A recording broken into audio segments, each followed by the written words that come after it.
সবুজে সাজায় বাংলাদেশ স্লোগানে উপকূলীয় অঞ্চল পিরোজপুরে বৃক্ষরোপণ ও চারা বিতরণ করেছে প্রকৃতি ও জীবন ক্লাব।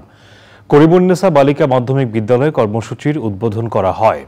সে সময় স্কুলের শিক্ষার্থীদের মাঝে ফলদ বনজ ও ঔষধি গাছের চারা বিতরণ করা হয়। বন্যা পরবর্তী ক্ষয়ক্ষতি পুষিয়ে নেওয়ার পাশাপাশি পরিবেশের ভারসাম্য রক্ষায় প্রকৃতি ও জীবন ক্লাবের বৃক্ষরোপণ কর্মসূচির প্রশংসা করেন বিশিষ্টজনেরা।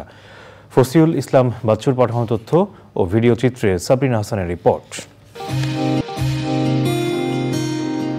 জলবায়ুর বিরূপ প্রভাব মোকাবেলা এবং গোটা দেশকে সবুজ বেষ্টনীতে ঘেরার অংশ হিসেবে পিরোজপুরে প্রকৃতি ও জীবন ক্লাবের বৃক্ষরোপণ ও চারা বিতরণ কর্মসূচি।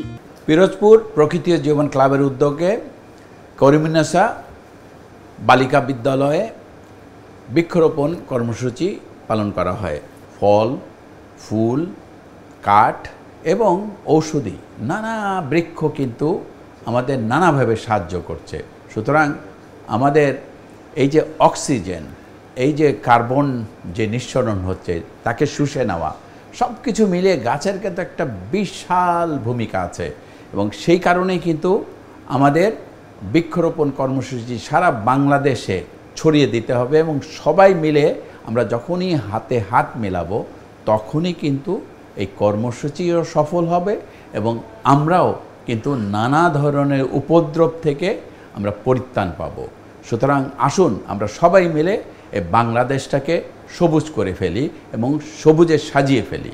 গাছের চারা পেয়ে উচ্ছ্বাস প্রকাশ করে এগুলো নিজ উদ্যোগে রোপণের কথা বলেন শিক্ষার্থীরা। গাছ আমাদের অক্সিজেন দেয়, অক্সিজেন থেকে আমরা অক্সিজেন পেয়ে আমরা বাঁচতে পারি। গাছ পেয়ে আজ আমরা অনেক খুশি। গাছগুলো আমাদের প্রত্যেকের জন্য খুবই উপকারী, কেন এগুলো ফল গাছ। এগুলো যদি আজকে আমরা রোপণ করতে পারি তাহলে ভবিষ্যতে এইগুলো আমাদেরই আর কি ফল দিবে।